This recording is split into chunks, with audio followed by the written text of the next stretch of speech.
C'est sur cette parcelle en plein cœur du Toulois que les abeilles ont élu domicile. Elles logent depuis une dizaine de jours dans ces 15 ruches, dont Gérard Richard, apiculteur amateur, prend soin quasi quotidiennement. Là, ça fait 8-10 jours que les températures sont supérieures à 20 degrés et ça augure de bonnes récoltes, de miel de printemps, peut-être d'acacia, voire de fleurs d'été, mais ça, c'est l'avenir qui nous le dira et les conditions météo si elles sont favorables. Si ces abeilles se portent si bien, c'est qu'elles bénéficient d'un garde-manger immense à seulement quelques battements d'ailes.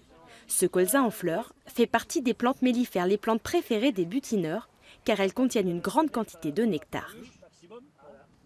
L'intérêt, c'est qu'elles vont faire des allers-retours de nectar, elles vont remplir les hausses pour faire une production de miel assez rapidement, avec un coût de déplacement moindre. Michel Grosjean est le propriétaire de cette parcelle. C'est lui qui a poussé cet apiculteur à s'installer ici. Salut Gérard. Salut Michel.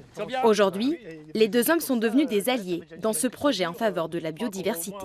Les agriculteurs ont besoin de pollinisateurs et les abeilles en font. C'est la grosse partie des pollinisateurs de nos cultures, notamment dans les colzas.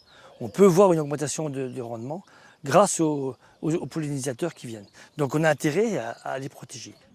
Cette balance connectée est capable de mesurer en temps réel l'évolution du poids de la ruche et depuis son installation, la courbe n'a pas cessé d'augmenter. On a vraiment un plaisir de pouvoir, surtout dans la collaboration qu'on a, de pouvoir dire tiens, ça marche.